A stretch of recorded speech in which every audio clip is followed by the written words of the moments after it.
Arctic दौड़, पिघलती दुनिया में भारत की आश्चर्यजनक भूमिका। नमस्ते। इस वीडियो में हम आर्कटिक क्षेत्र में भारत की अप्रत्याशित लेकिन महत्वपूर्ण भूमिका के बारे में जानेंगे। जब आर्कटिक की बात आती है तो बहुत से लोग रूस, कनाडा या नॉर्वे जैसे देशों के बारे में सोचते हैं, लेकिन भारत भी इस ध्रुवीय क्षेत्र में एक महत्वपूर्ण खिलाड़ी है। आर्कटिक में भारत की बढ़ती उपस्थिति के पीछे के कारणों और निहितार्थों को जानने के लिए बने रहें।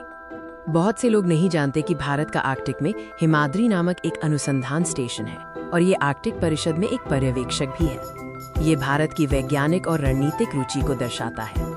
आर्कटिक का पिघलना सिर्फ ध्रुवीय भालुओं के लिए खतरा नहीं है, ये एक वैश्विक मुद्दा है जिसके दूरगामी परिणाम है। बढ़ते समुद्र स्तर से लेकर मौसम के बदलते पैटर्न तक आर्कटिक में होने वाले परिवर्तन दुनिया भर में महसूस किए जाते हैं।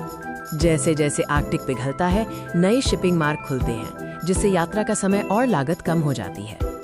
आर्कटिक संसाधनों जैसे तेल, गैस और खनिजों से भी समृद्ध है, जो इसे विभिन्न देशों के लिए एक आकर्षक क्षेत्र बनाता है। भारत के आर्कटिक में कई हित हैं, जो रणनीतिक, वैज्ञानिक और आर्थिक विचारों से प्रेरित हैं। रणनीतिक रूप से भारत उत्तरी समुद्री मार्ग में रुचि रखता है, जो यूरोप और एशिया के बीच एक नया व्यापार मार्ग प्रदान करता है।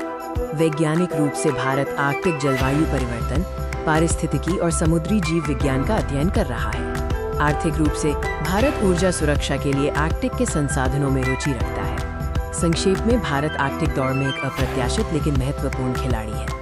आर्कटिक में इसकी उपस्थिति इसके बढ़ते वैश्विक प्रभाव और जलवायु परिवर्तन और संसाधन सुरक्षा जैसी वैश्विक चुनौतियों से निपटने की प्रतिबद्धता को दर्शाती है। जैसे जैसे आर्कटिक पिघलता जा रहा है, इस महत्वपूर्ण क्षेत्र में भारत की भूमिका और भी महत्वपूर्ण होती जाएगी। इस तरह की और जानकारीपूर्ण सामग्री के लिए हमारे साथ बने रहें।